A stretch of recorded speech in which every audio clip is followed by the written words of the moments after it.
Hello and welcome to Filmi Ladies. I am Beth, and here is Pitu, co-host extraordinaire, and we are doing another book to film discussion today of a novel and film that we both love very, very much, The Namesake. Yay! One of the reasons I'm excited to talk about The Namesake is that just a little over 5 years ago, I wrote or co-wrote with some colleagues and was awarded a national grant to do programming at my museum around The Namesake. Yay! As part of a National Endowment for the Arts big read, where the whole point is that community organizations get together, you distribute copies of the book, you try to get a lot of people to read the book, and then you do book discussions and then other kinds of programming. And my programming, because I work in a museum, also involved creating an exhibit that had things on loan from Indian Americans in our community, and people talked about what these objects meant to them and their sense of identity and stuff like that. So I have so many amazing experiences of talking about this book and this film with people in my town, not only people from the Indian diaspora, but significantly them as well. And it was just, when we first decided to do this, people were like, oh, but that book has been out for a while. Why do you want to do it? And, people were so excited to have a chance to talk about this again. Like, this story resonates with people so very deeply, clearly, and not just people from the Indian diaspora, a lot of kinds of people, but maybe particularly. And that was so moving. And of course, the film is staggeringly wonderful. We showed the film as part of the programming, and about 190 undergraduates came to see it. Wow. Most of them had never seen it before. And they were, often when you go to a film screening and undergrads are there, maybe because they have to be for class, like you can tell that they have to be there and they don't really want to be. They wanted to be there, and the humor landed with them, the emotion landed with them. It was really amazing. So something that can speak to so many generations of people and so many kinds of people is clearly just something worth talking about on our little podcast. So I wanted to ask you first, you are a member of the Indian diaspora in the United States. Can you speak a little bit about how this book reflects or speaks to or makes you think of different things in your own experiences? Multiple things, and from varied perspectives, because I am not only a member of the Indian diaspora in America, but I'm also like a person of Indian heritage who didn't grow up in India. I grew up in Nigeria, so it's like a double whammy. So India was also foreign to me, and then America was also foreign to me. The only country that's actually not foreign to me is Nigeria. So there's a lot of learning and unlearning and all of the things for me. So I can completely understand Golgol and where he's coming from, and all of the rebellion and the, you're just old fogies and I don't want to do what you tell me to do. I get that because I've done that multiple times in my life. And there's little moments in this book and this movie that are so amazing.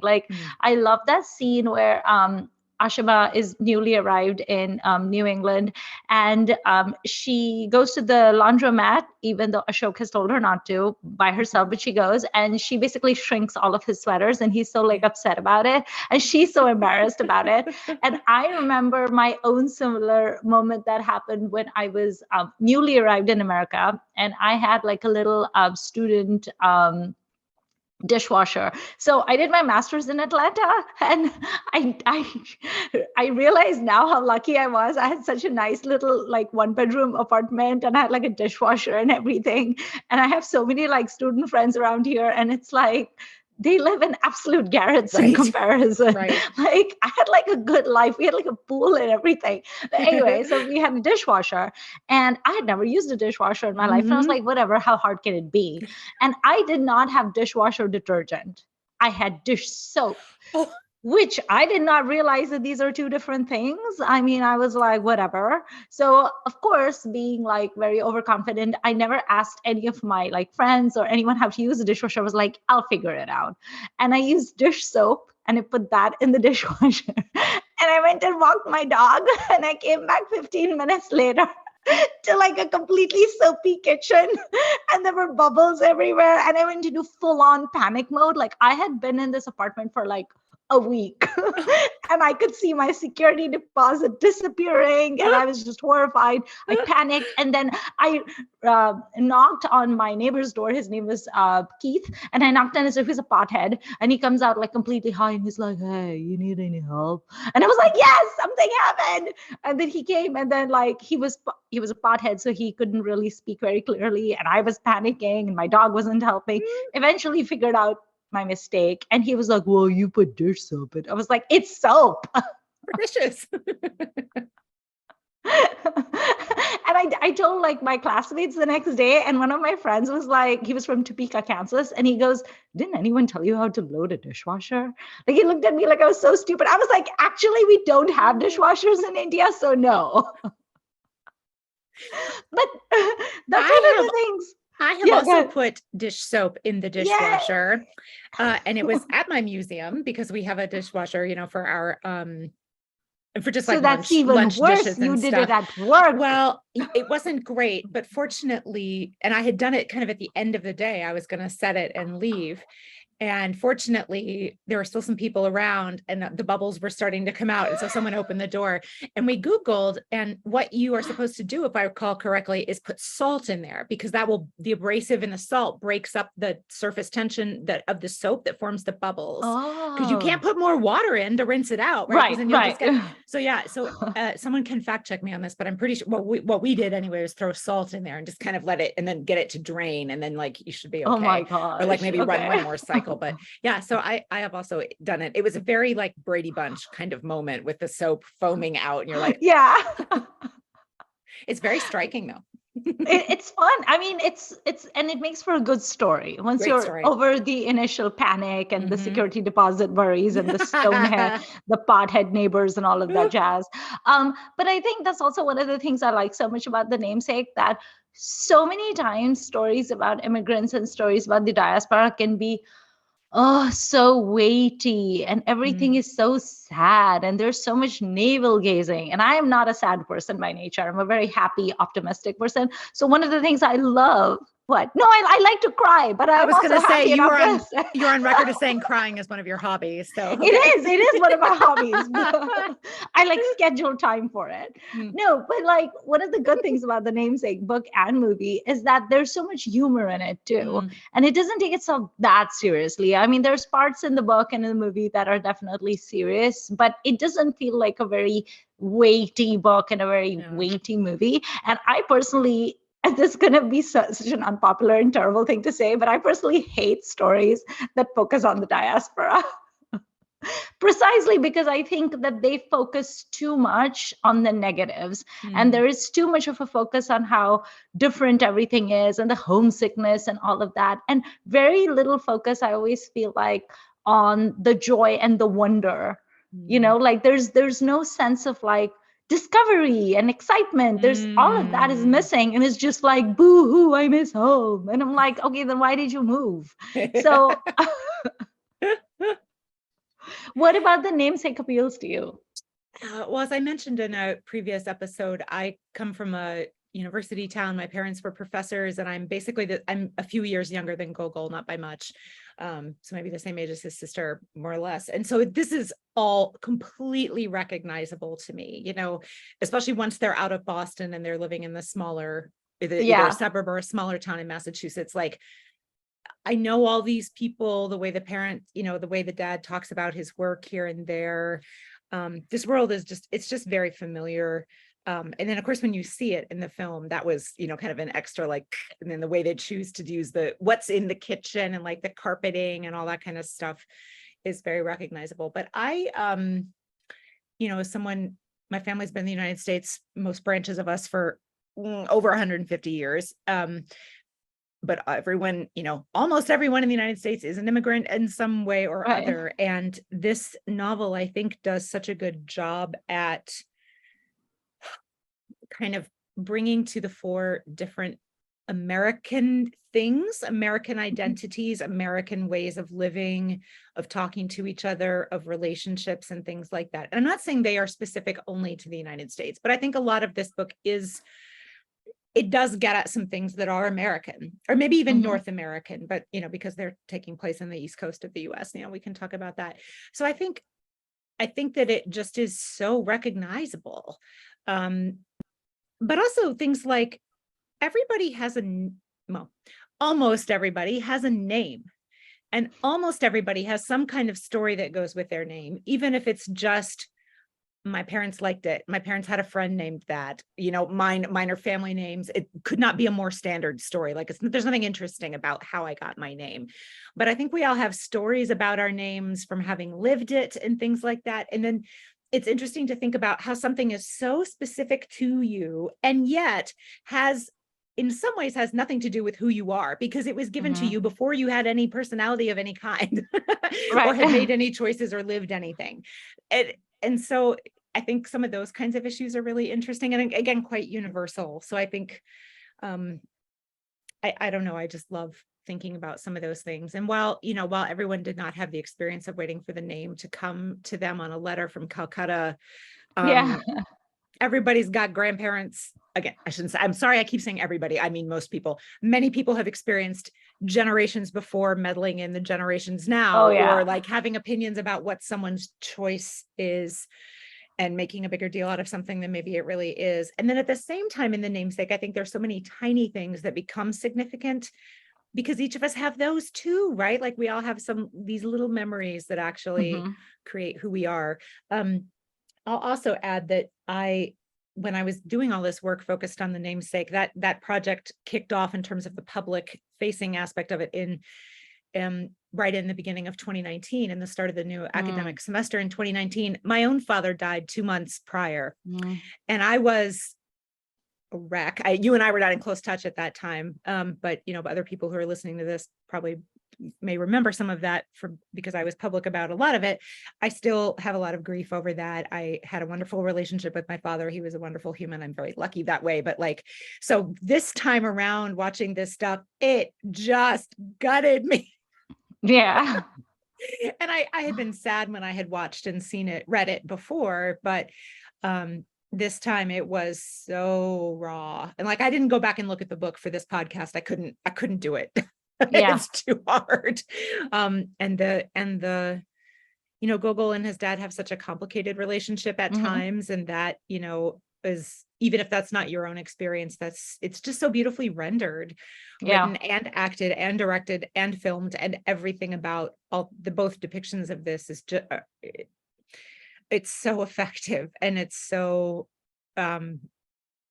humanely sad. It's so sad. Yeah. One of my hobbies is not crying, but boy, these properties really bring that out in me. Yeah, I mean, I read a lot and I watch a lot of movies, and almost invariably, anytime someone tells me that a book is going to be made into a movie, my immediate reaction is to be like, oh, no, because I'm convinced it's going to be terrible and they're going to destroy it. But I think this is one of the few instances in which I actually think that the movie is better, where I actually prefer the movie to the book. Not that I don't like the book, I do. But I think what makes the movie so much better for me is that the book almost primarily focuses on the namesake, which is Golgol. And the movie gives so much screen time to Ashima, the mom. The book does not focus nearly as much on Ashima as the movie does. And for me, any movie that's going to let me just gaze at Tabu's absolute loveliness and just gaze at her the way Irfan gazes at her, that movie is going to be superior to any book in my opinion. So I think for me, this movie is so amazing because one of the most stark departures from the book is the fact that it gives so much more playtime to the parents. And the weird thing is that I don't know who I relate to, but I feel like in many ways I actually relate to Ashima more than Golgol himself. And I think it's because I wasn't born and raised here, and so I don't have that identity crisis that Golgol has going on. But I did come here as an adult, as Ashima did, and I had to learn a new way of living. Everything from how do I get a social security card? Oh, I have to go to the DMV. Where is the DMV? All of those things make Ashima so much more relatable to me. Also, her homesickness. I remember my first week in in Atlanta. No, it wasn't my first week. It was my first month in Atlanta, and things had been going well. I was enjoying my college. I was enjoying my classmates, my studies, everything. And I got sick. It was just a basic cold. It wasn't anything big, but I had a cold, and I had my dog with me. So my dog and I lived in my 1-bedroom apartment, very close to campus. And I was really sick. I had a fever. I was too sick to actually go to a pharmacy, like to go to the Walgreens and go get medicine. I also did not know what American medicines were. Right. Like in India, I would go and buy Crocin or Saradon, or, just here, I didn't even know, like, what is acetaminophen? I'd never heard of it. Oh, so I was yeah. like, you know what? I was like, I'm just going to be at home. It's fine. I didn't know how to cook. So I ordered Papa John's pizza, which is not the best thing to eat when you have a cold. Or And anytime. or anytime. Yes, it's like rubber. And I had a fever, and I remember crying. Also, my bed hadn't come yet because I'd ordered like a bunch of like furniture from this like furniture place that was going out of business. So I didn't have a bed. So I was just sleeping on a comforter on the floor, and I had a fever.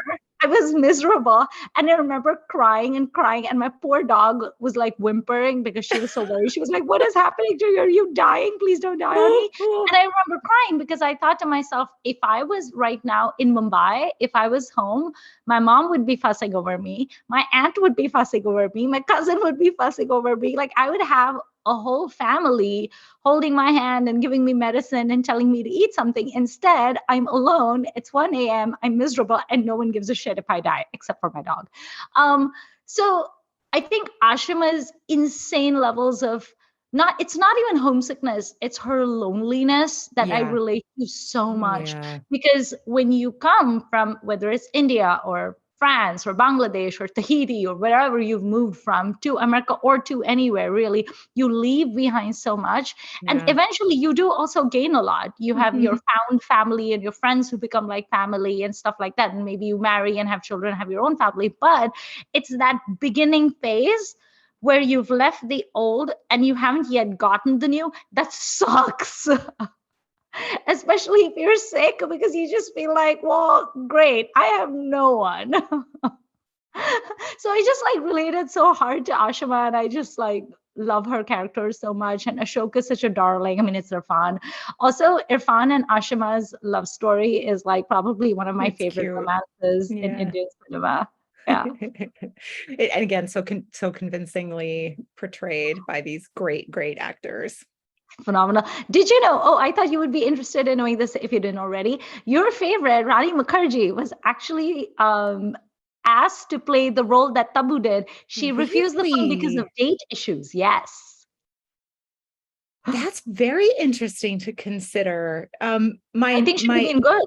I think she probably would have been good. Yeah. Was this film criticized when it came out for not being Bengali enough? I don't know, because I'm not Bengali, so I'm not privy to those conversations. As someone who was very appreciated, though. Someone who tries to pay attention to Bengali cinema, and I, quite a few people I follow on Twitter are Bengali, either in India or elsewhere.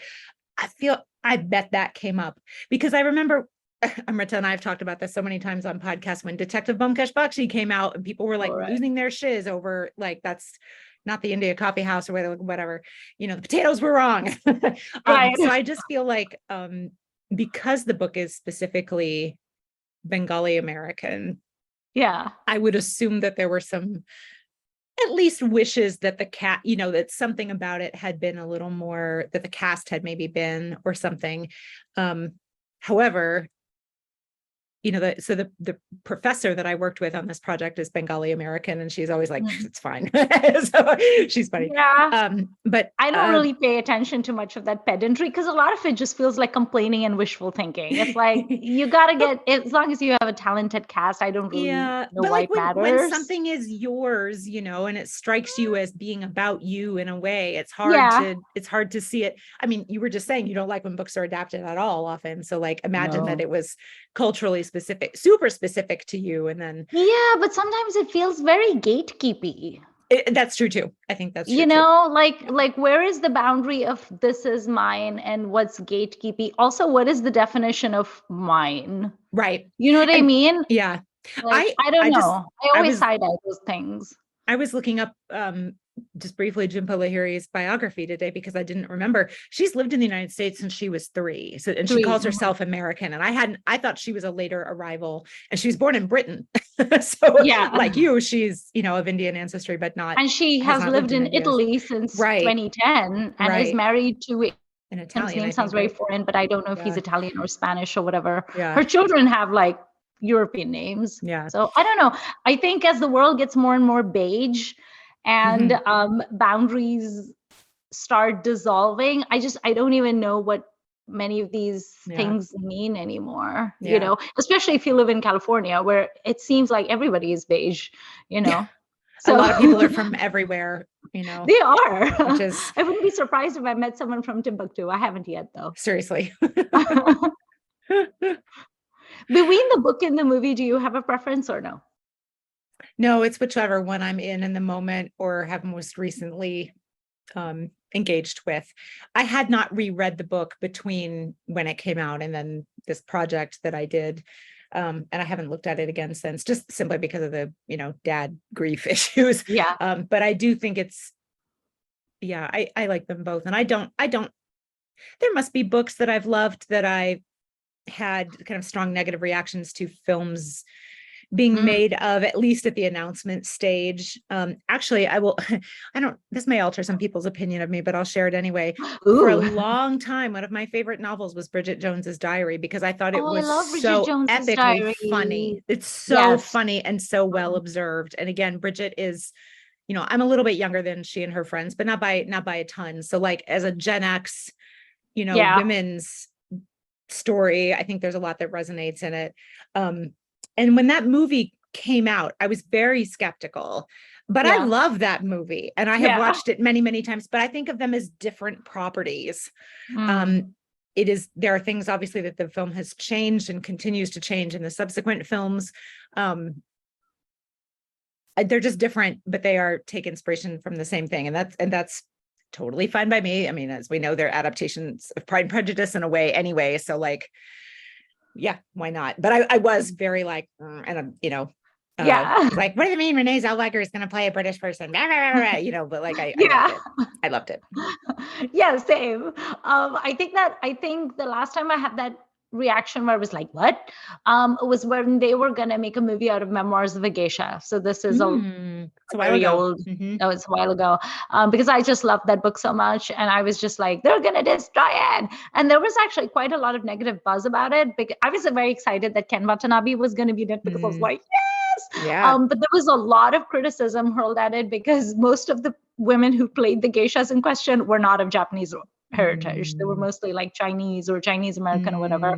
So I know that there was a little bit of, but I feel like it was just such a small, loud, vocal minority that did that, because pretty much everyone else was like, whatever. Like, I'm like, I don't care. I truly do not care about the fact that Gong Li is not Japanese. You know what? I love her. I want to watch this movie, whatever. Michelle Yeoh, like, let me watch my movie in peace. But I did enjoy Memoirs of a Geisha, the movie as well. But that was one that made me go, My latest subject of skepticism is, have you read this book, Where'd You Go, Bernadette? No, but I know of it. It is so good. And I am very worried. Apparently its film rights have been sold and they've been talking about making a movie out of it. And it's not that I'm skeptical because I think that it'll be bad or something. I just don't think that book is filmable. Because so much of that book is in the form of correspondence, or almost entirely the book is in the form of correspondence. I was like, how do you make that into a movie? Right. So I'm a little skeptical about that one, because the book was phenomenal, but that's my latest narrowed eye thing that I have towards. How do you feel about Mira Nair as a director in general? Good in general. I love her Vanity Fair. I will note, I have not read Vanity Fair, or if I have, it was so long ago and I have no memory of it whatsoever, but I do really enjoy that.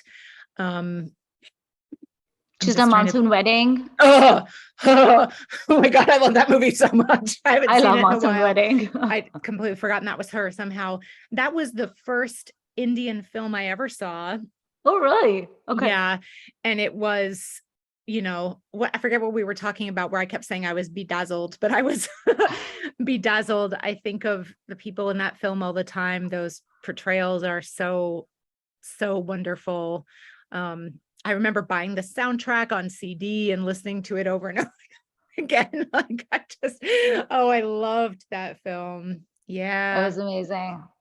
Yeah. Well, I got to look at see the other things that she's done. Mississippi Masala, of course, is I had only seen that for the first time when we did this, this namesake programming. And wow, if there's anyone listening to this who hasn't seen it, they really should. And when you think about culture clashes and cultural, just combinations, I think one of the things that's so important about that film, of course, is that in America, when you get a culture clash movie, it's usually white and another, and like by white, I usually mean sort of like waspy, mainstreamy, non-minority-ish US of an imagined sort, right? And this is not about white people. Yeah. And that is wonderful. And it's, several decades old at this point, and to have had such a strong project about that. And I know this conversation is not new for many people, but I think on a wider stage, that kind of conversation is a little newer. And that movie was super powerful. I'm looking at I have not seen quite a few of her other things. Like I haven't seen The Reluctant Fundamentalist, although I would like to. I have not. And I have not seen her A Suitable Boy, which is a novel I very much love. Me too. And I don't have any issues with the people adapting it. Like go for it, But I Tabu's in it, so I want to watch it. Right. I've only seen a few of hers, but I have not seen Salam Bombay. I haven't, because I know I'll cry for 3 hours, and it's like, that's too much of your hobby. It's too much of my hobby, because it's like I want to cry just enough, but I don't want to cry so much that I end up getting migraine and I can't go to work the next day. Like that's just like it cuts into my productivity. The thing about crying is it dehydrates you, and that's actually so dehydrating. There are ways that it's like having a hangover or something, right? Because you get a headache and you feel crappy and whatever. So yeah, you're like puffy-eyed. It's not fun. Yeah, it's fun hot within reason. Oh my God, I just had an epiphany. Crying is like drinking. It's good when it's just enough, but you can't overindulge in it. Oh my God. I love that. I feel like I should be a life coach and give this sort of advice to people. I can mint money, Beth. Sign up for that. I love it. I'm looking at her. I haven't seen The Perez Family. I bet that's probably really good. I haven't even heard of it. Yeah, it's got Marisa Tomei and Alfred Molina in it, among I have seen Kama Sutra. That is Meera Nair's, right? It is. Okay. Yeah. Because sometimes Deepa Mehta and Meera Nair, sometimes I confuse them a little bit. I know, I do too. Even though they're very different, sometimes it like blends a little bit. I think it's because they kind of like directed movies during the same eras also. And some of their cast tends to be like the same, but I don't know. I saw Kama Sutra in India. My friend really wanted to see it, and it was an A-rated film, and we were not adult, and it was only playing in certain theaters, because in India most theaters only are allowed to play universal certificate whatever movies, and then only certain theaters are allowed to play A certificate movies. So my friend goes, we should go and see this movie, and I'm like, okay. And of course, no one checks ID. It's India. No one cares. So we're like, fine. And so we went in there, and she was afraid that someone was going to recognize us or whatever. Nobody did, because everybody was too afraid that they were going to be recognized. But I remember the movie being kind of idiotic and stupid. I feel like it is the only Meera Nair movie that I don't like, even though it does have Rekha. It does have Sarita Chaudhary, whom I do like. It has Indira Verma, whom I'm about. I like her. It's probably the only Meera Nair movie where I was like, this is stupid. And not like in a prudish way. Like I'm not prudish about it. I was just like, what is the point of this movie? But also, dear viewers / listeners, what you should know is that just as Beth and I have this like superstar series where we talk about female superstars through the eras, and we've been going in a chronological order. We also want to do a series which is on women film directors. There's so many good people. There's Zoya Akhtar, there's Meera Nair, there's Deepa Mehta, like so many wonderful women. And it will be fun to do the Meera Nair episode for sure. I do want to revisit Mississippi Masala, because it's been a while since I saw it. I first saw it in a motel. in Dubuque, Iowa, of all places. I know, it was just playing on TV. Like, I was just like, Interesting. I know. Why were you in Dubuque, Iowa? Because someone told me it's very pretty, so we It went is there in very the pretty, summer for isn't a it? weekend. Yeah, it's from pretty, and Chicago. it's very close from Chicago. Mhm. And it was very pretty. In summer, it has like a cute little main street, and I had ice Mhm. cream and stuff. And then I was tired after a long hike, so I switch on the TV, and there's Denzel. I will watch anything that has that man in it. He is fine. He You is will so laugh. fine. I too have seen an unexpected movie in Dubuque, Iowa, despite Oh, never enjoy having it. lived there or anything. But I also was on a weekend trip from Chicago land. I never lived in the city because I'm not that Weekends cool. in Dubuque, Iowa, for those who want to know, are full of Chicago people. Okay. They have to be. And like, for people who don't know where this is, it's on the Mississippi River. So it's got beautiful bluffs and like you go in fall and all the leaves are turning. Yeah. It's very, very, and it's got like quaint sort of Americana Yes, vibes it's very in a quaint. way. Lots of pretty old brick houses and stuff. Yeah. I actually, where I grew up, that is where you went to go skiing because that was the closest we had to hills. And anywhere else in the country, people are like, you go to Iowa to go skiing, and you're like, yeah, I know. That's all we've got without going maybe drive. I saw the horror film Urban Legends in Dubuque, Iowa, in the movie This is theater. sounding familiar, but I'm 1998. struggling to. And I only saw it Okay. because they filmed part of it at the University of Toronto campus where I had just been a student. So of course I had to go see it. And I don't watch horror movies, as has been discussed on the podcast. And I was, I saw a lot of it like this, but I did see the buildings that I was supposed to see. So but Dubuque, Nice. watch an unexpected movie in Dubuque, Iowa. Ding. Well, the thing is, there's not much to do in Dubuque after sundown. I bet if you live there, it's one thing, but like there's all these other things, when you live in a smaller place, like living there can be great, but in terms of activities for visitors, it's like, harder. If you're not visiting a friend or whatever, right? It's a lot harder. Like whenever people say if they're like, oh, can I come visit you in Champaign? I'm like, yes, but no, please no. We may watch a lot of movies. Not a bad thing at all, actually. No, go ahead. No, you go ahead. I was just thinking about how, even though one of my dominant impressions of The Namesake, both versions, is grief and sadness, which it was even before my own personal experiences. When I think of them, and also because they take place in New England significantly, there's also a real sense of winter and cold, and like how the film has them at the beach when it's gray and chilly. I love to go to the beach when it's like that. I really am glad they included that. When I think of them, I picture this sort of golden, warm glow. And I think it's just the kind of love that exists in this family. And it's a love that lets people be complicated and be who they are and acknowledges their pasts and hopes well for their futures and like lets people make mistakes. Like the fact that Golgol, that his marriage is not a success. I think that's really, I think it's wonderful that she tells that story, because and I'm sure for immigrant first generation kids, like that pressure might be even higher, especially in an Indian family. And I just love the humanity that is in these people and the very real imperfect people that they are, and that they are doing their best, and it is enough, and that it's just beautiful.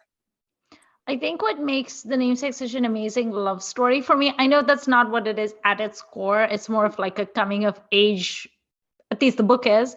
But I think what makes the Ashima and Ashok pairing such a powerful one for me is that it's so different from what we think of as like a typical filmy romance. There's no like Shah Rukh Khan with his arms outstretched. Not that I have any problem with that. Nope. And there's no, lip syncing to songs in Switzerland. There's just such a soft gentleness to that movie.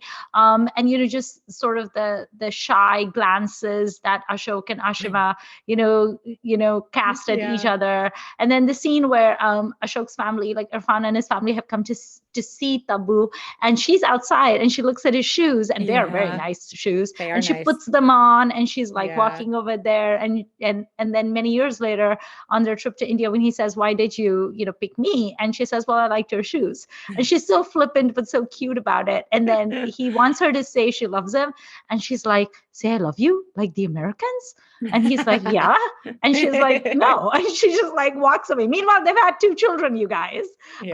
but there's something so sweet about it. And there's also something so relatable about it, because I grew up with parents who would have been like that age. And my parents moved to Nigeria from India in their late 20s.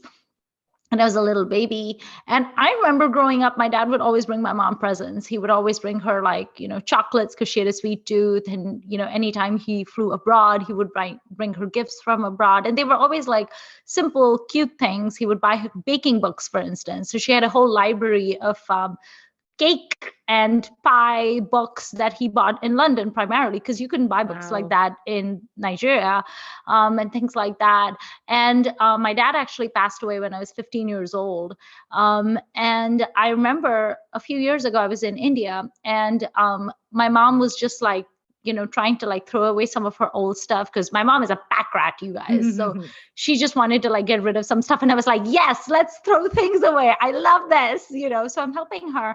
And at the very bottom of her pile of saris, there were like two little saris, and they were very, very old. And I looked at them, very simple saris, and I was like, what are these? And she didn't want to talk about it. And she just sort of like refused to talk about it and shoved them more in the back. And I was like, there is something here. This woman is avoiding me. And I wasn't about to let that go.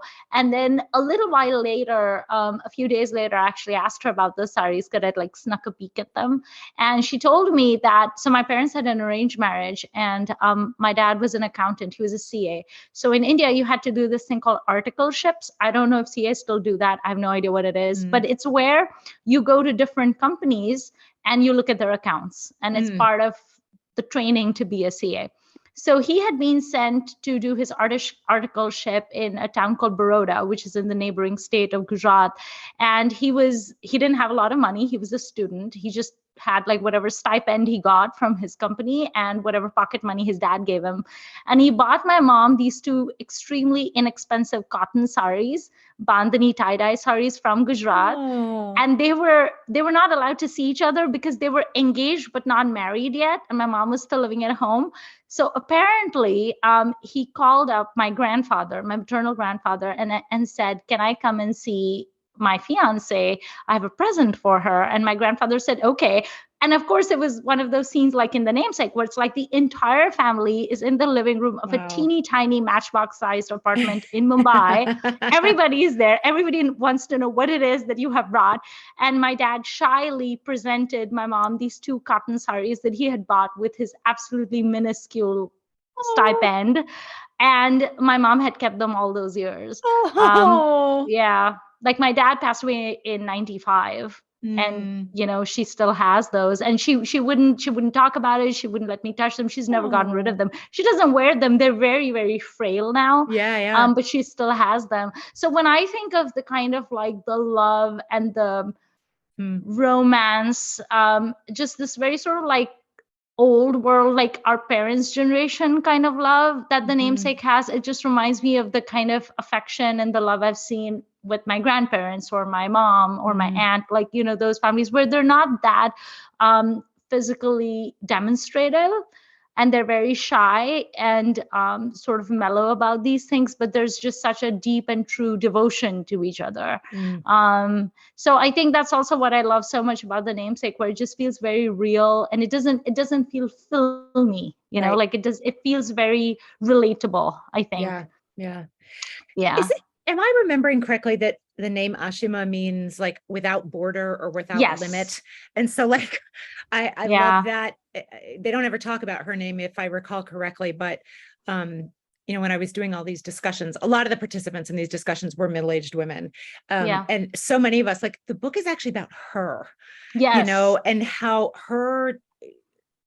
her worlds, her growth, the fact that she goes out and gets a job, at the library, like, and that she learns how to be an American, and all the kinds of things you were talking about navigating these systems. And, if we have any, Gen Z people listening to this, I don't know that we do, but like, you couldn't just Google this stuff when we were, when she was, you couldn't Google, I'm in Cambridge, Massachusetts, how after I do my laundry? Like, you had to ask somebody. Yeah. And if you're her, the only person you know is your husband. And guess what? He's also from India and he's a man. So he definitely doesn't know Yeah. of these generations, right? So like this is very the transformations that she undergoes, and the things within her that she learns how to nourish and raise and all are massive, and again are quite relatable, I think.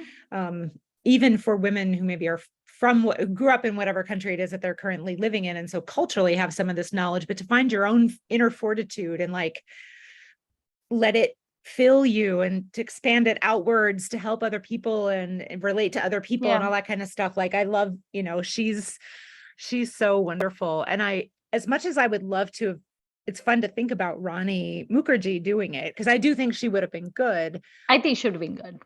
It's kind of hard to imagine anyone other than Tabu in the role, because she is just so truly, truly wonderful in it. And that's Tabu too. Like that is the magic of Tabu. Like any movie that you see that she's in, it's impossible to imagine anyone else doing it. Not that there's other people who don't have talent, but like if you look at Tabu in Maqbool, if you look at Tabu in what is that movie that came out with Ayushmann Khurrana where she plays a femme fatale? Andhadhun? Andhadhun, I think, Yeah. Or that, or just any of the films she does, even her role in Kandu Konde, which is often seen as like a more fluffy rom-com-y movie. I would agree. I can't imagine anyone else. I would agree with you about the films you're naming. I think some of her masala films probably could have been, so these things that are slightly more towards the art cinema direction or whatever. And I think she can be good in the masala films. That's not what I'm saying, but I think there are many people who could do what she does in those films. And I'm thinking of things like she's kind of wasted in them. Like, I've seen Vijay Path. Why would you cast Tabu in Vijay Path? You could put anyone in there. And I watched Bulbulaya 2.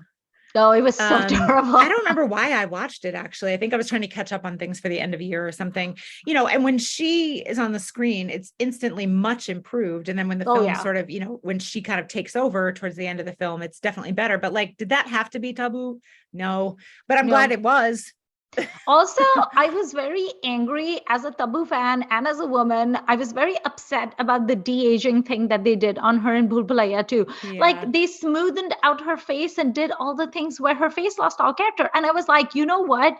Tabu is gorgeous. She will be gorgeous when she has wrinkles. She will be 86 years old and gorgeous. How dare you de-age her? She does not need it. It is terrible. Her face alone. And it just looks awful. I hated that. I mean, Bhul 2 is a terrible movie. It is. Don't watch it if you haven't.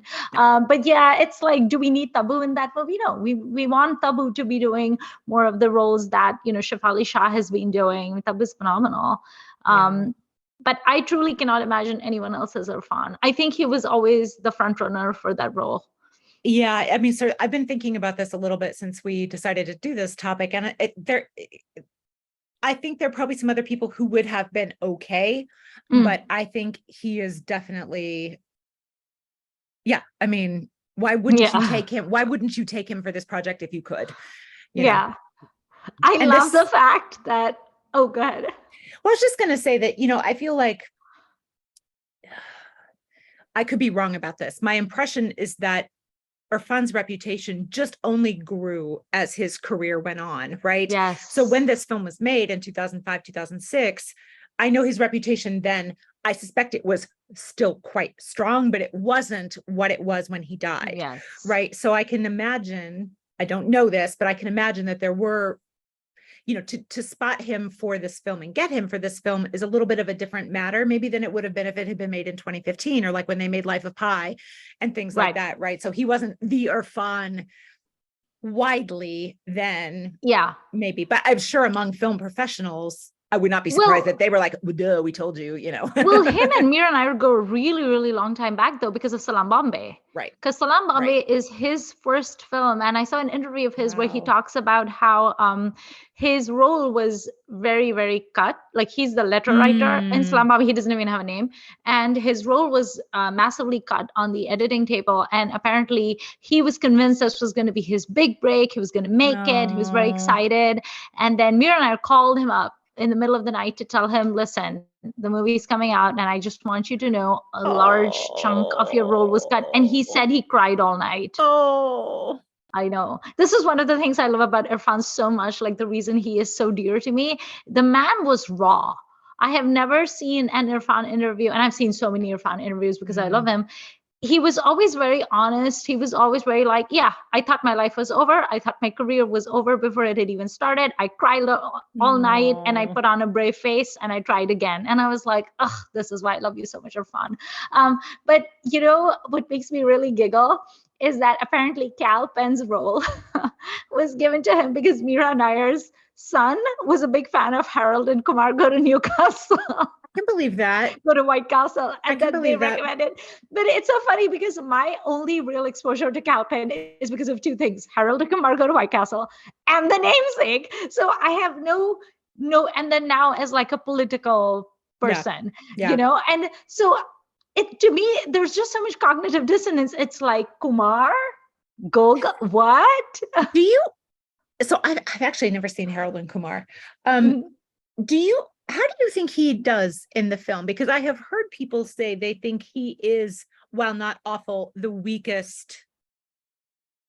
Certainly of the main three people, he's the weakest, but kind of the weakest overall of anyone who has any significant time in the film. And I'm not sure I agree with that, but I can kind of see what they're saying, maybe. I think he's okay. I think what is difficult actually is his role, the way it's written, the way that character is written.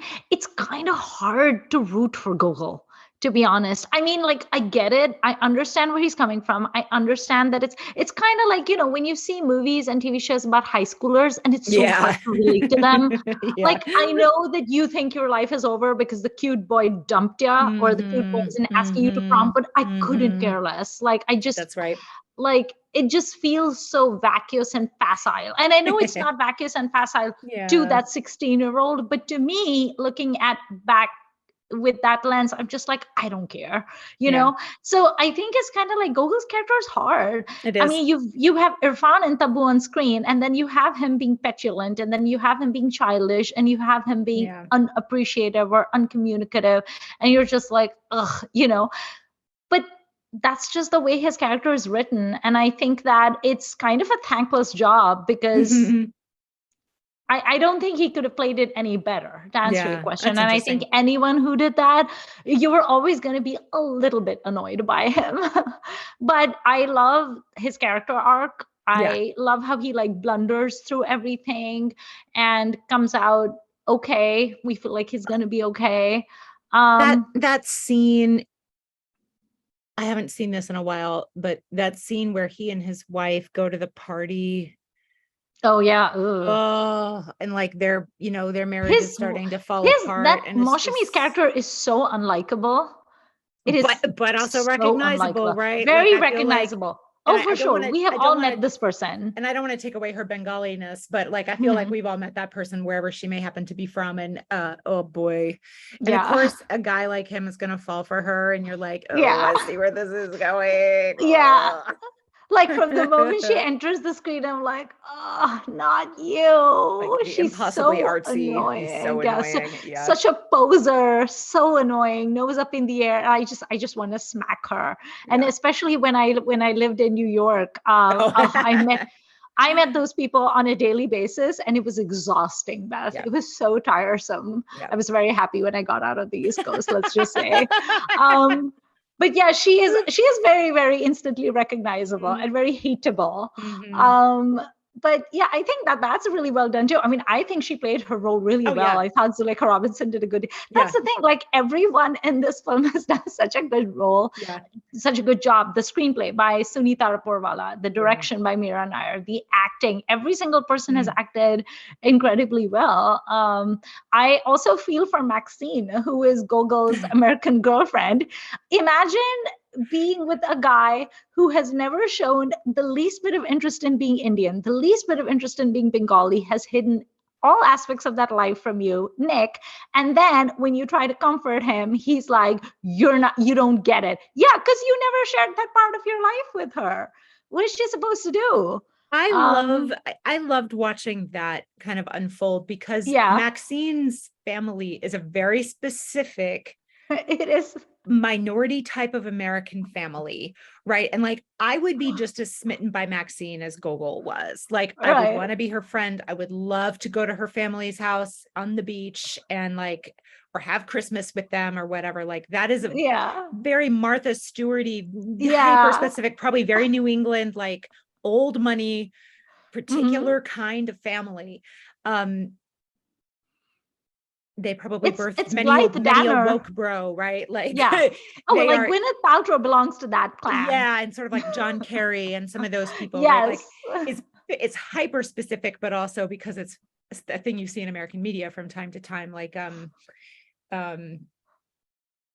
you know, in Will and Grace, like Will's family, I feel like is kind of like that, right? Like the Uber Wasp, the New England Uber Wasp, but. In fact, the t-shirt I'm wearing right now is like a sailing t-shirt. There you go. It has Newport, Rhode Island written on it. And like Rhode Island, like Narragansett, all of those places, or like Cape Cod, or like it is so specific. But that's the thing that's so amazing about this movie, right? They get it all right. They get Calcutta right. They get, you know, the suburbs right. They get everything right. And it's very rarely that I see a movie that I can't nitpick. And I love to nitpick. But I'm like, well, that was all great, but there's this one tiny little thing I want to criticize. And it's hard to do that with The Namesake, much as I would like to. Yeah, I don't have any complaints about the book, anywhere in the book or anywhere in the film. I really don't. And maybe I'm kind of you know, sometimes you just get on board with a thing and you're there and you're with it no matter what. And maybe there's some of that happening, but I do feel it's really, really earned. Like, this is not us being bamboozled by something shiny or whatever. Like, this is very, very quality. This is a quality product. I don't know what I'm trying to say. It's Friday. It's the end of the work week. I'm like, ugh. But it just is, it's almost hard to say much about it because it's so great, you know?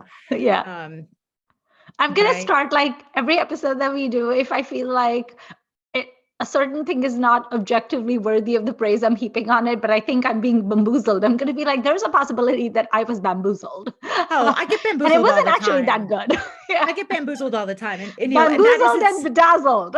They're their own kind of good. And that's absolutely okay, right? If that's what you know, if you're willing to suspend your disbelief and be bamboozled, that's totally fine. Like, what was I bamboozled by recently? Oh, well, like, okay, I have seen very few of the new releases this year, I must say. I think I've only seen like 2 or 3. I've only been to the theater twice for Indian films. But you know, a couple years from now, when I rewatch Pathan, am I going to be like, wow, this is the most amazing film ever? I'm not. But I was willingly bamboozled by the excitement, by the, you know, the sharpness of it all, like whatever. Like, after he's done a couple other films since then, and we'll you know, like, I'm probably not going to rewatch that film, right? But I watched it twice in the cinema because I had such a good time and I wanted to be part of the thing and I wanted it to have my money, and like, I was bamboozled. Yeah. So I guess I wasn't bamboozled by Ponniyin Selvan. I saw 1 and 2 and I was on board for both and I love them both. And I think that was also a quality product trademark. Yeah. So then you weren't bamboozled. I was not bamboozled. No. Although I was bamboozled by Nandini. I would stab someone if she told me to. I'm like, you want to stab the crown prince? Okay, I'll do it. Because you're Aishwarya. I would have no loyalty to king or state. I would just be like, okay. You know, the other thing I loved about The Namesake when I rewatched it recently, that I don't think I'd thought about before, I really love the music choices. They're so good. Beautiful. The music choices are so, and they're so eclectic. They're so different. It would be so lazy and easy to just populate this soundtrack with like classical ragas. I was going to say ragas, and like a Nora Jones song here and there, you know, like one of those things. Yeah. But I love the fact that like in the scene where we have Golgol and, you know, it's Ashok's death scene and everything, and then, you know, going to the hospital and all of that, they have rap music. I love that. It's so unexpected and different. And just the music choices are so good, and music is not necessarily something I notice much in movies, especially if it's just like background music and it's not like necessarily a big song and dance number that's being like lip synced and stuff. But it's just a really eclectic soundtrack, and I later on went on YouTube and like tried to find like all of the songs in it and everything. It was really cool. I also like that The Namesake begins with Ashima singing. When the credits, you see her like sing, you see and listen to her singing, and then it ends again with her in Calcutta singing. So there's like a nice like bookend sort of thing that happens over there, and I like that very much as well. Go ahead. It sounds kind of like we're probably wrapping up. I have a question before we do. Do you have a fun story or interesting story about your name? Yes, I do. So my mom was a feminist before she even knew what that word was, which is very nice. And in most Indian families, women do not get to name their own children. It depends on what community you belong to. But like in my community, for instance, it's the baby's auntie who names the baby. So the father's sister gets to name her. And my mother was like, absolutely not. Nobody is naming this child. And of course, everybody tried to, like my grandfather came up with multiple names, my grandma did, my dad did, like every single person came up with names from both sides of the family. And my mother was like, no. Who got pregnant? Me. Who was pregnant for 9 months and carried this child? Me. Who's going to be giving birth? Me.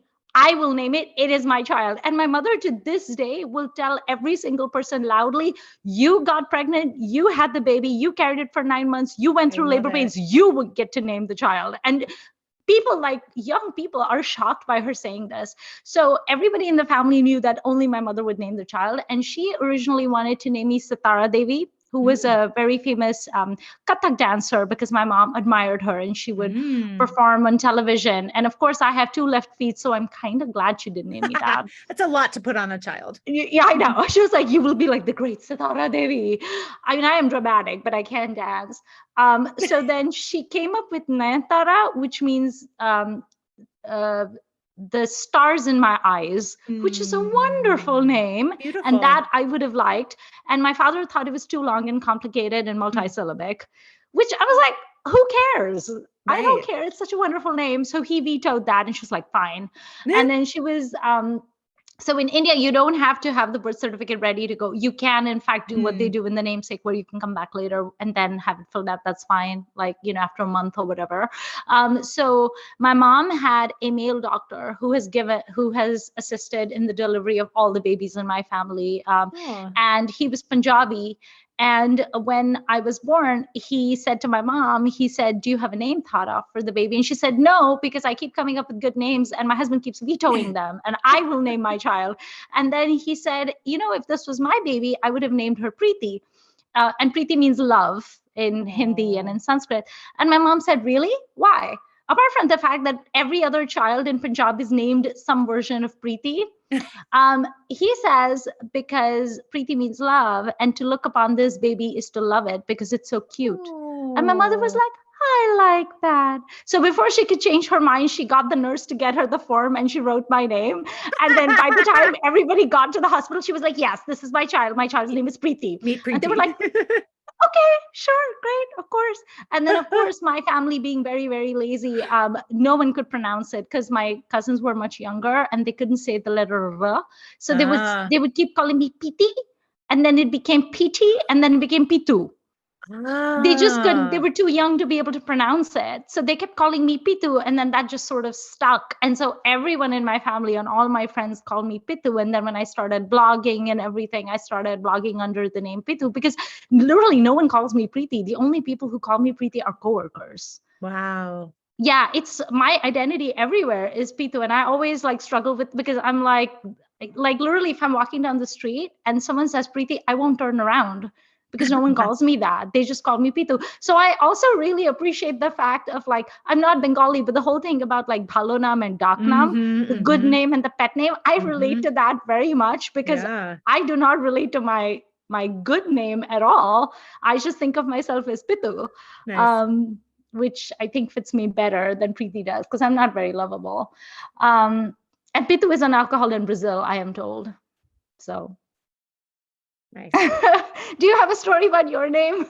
Not a good one, but I too have I'm technically Elizabeth, but I have never gone by that. I've always Because been you don't feel just Beth. queenly?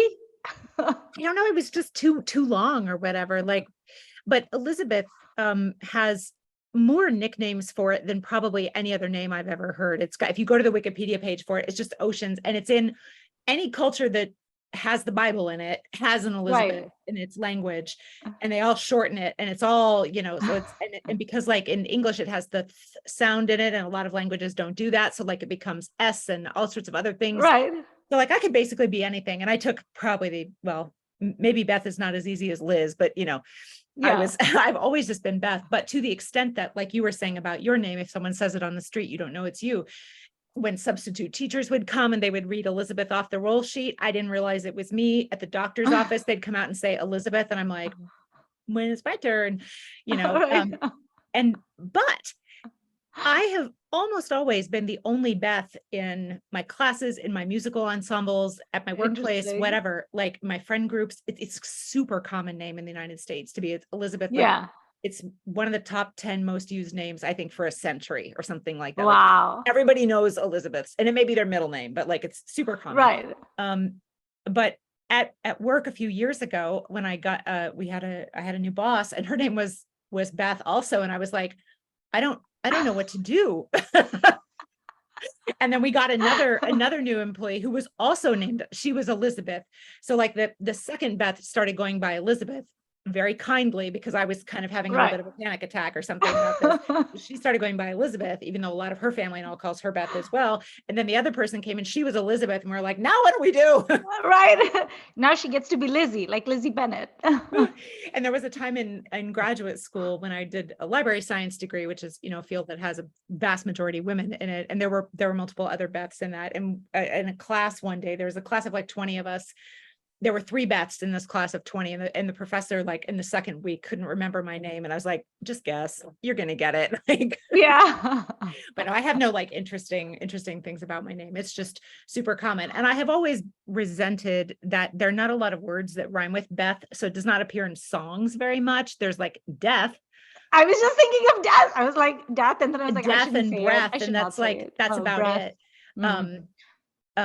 There's it's very metal. But there's to the extent that the only song, you're very edgy, Beth. Like you're very edgy. The only pop song I know of with Beth in it is actually by Kiss, which is nice. But like it's not a name that really appears in like poems and songs and stuff, which is actually totally fine. And people have had a lot of fun making up new nicknames for me and stuff. When I point this out, I'm like, my name is very underrepresented. So you want to do something about that? It's very highly represented in literature, though. Yes, I'm sure it is.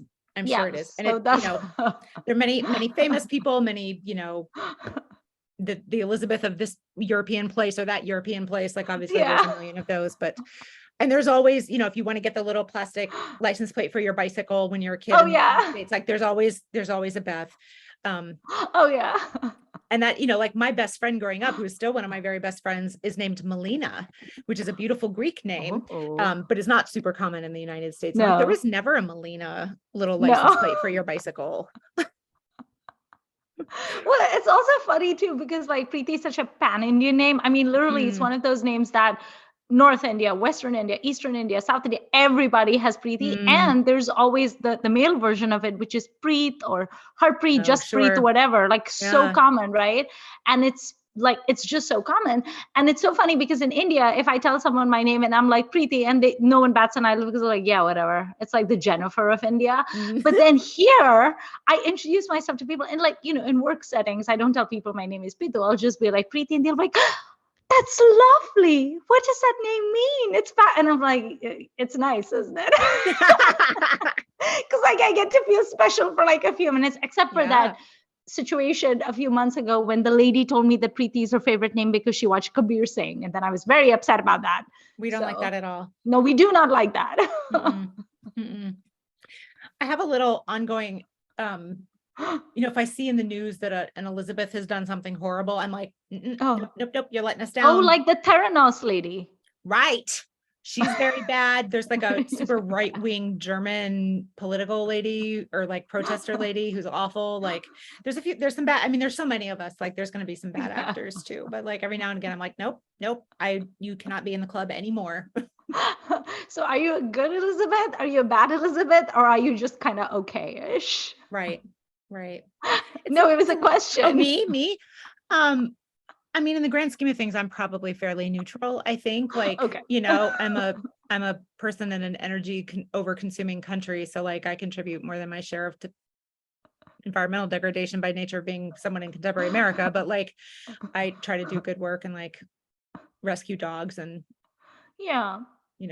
buy secondhand clothes instead of fast fashion and stuff like that. So I try to even it out a little bit. But I don't know. It's a lot, and like the recently departed Queen Elizabeth II, on balance, I think she's probably going to have to go in the negative Elizabeth category. For sure. A lot of it's not really specifically her fault, but like she inherited a lot of problems, but she could have also like abdicated and stuff because like torn it all down, and she definitely did not do that. No. I feel like Elizabeth Hurley is a good, and Elizabeth Taylor, of course, good Liz's, very good. Elizabeth Bennet would be my favorite Elizabeth. Oh yeah, even though she's fictional. Yeah. No, for sure, she's great. Okay, very cool. Thank you for listening to this episode of Filmi Ladies. We are super excited to hear your comments about the namesake. And if you would like to tell us a story about your name, we would love to hear it. We promise we won't make fun of it. We will not. Like, share, subscribe. We are Filmi Ladies on Twitter and Instagram. And we are excited to say that next up in our Superstar series, we will have a very special guest that we're excited about. I'll keep it a secret for now, but the last time this person was on our show, it is by far the most watched episode on our YouTube channel. So I feel like the combination of this person and the topic we're going to cover is going to be, and I can't wait. I'm not sure when that will be, but it'll be not too long after this. We're just going to have to be very fabulous because our subject is so fabulous. And that doesn't narrow it down too much because there are a lot of fabulous Filmi Ladies out there. Thank you all for listening. We'll see you next time.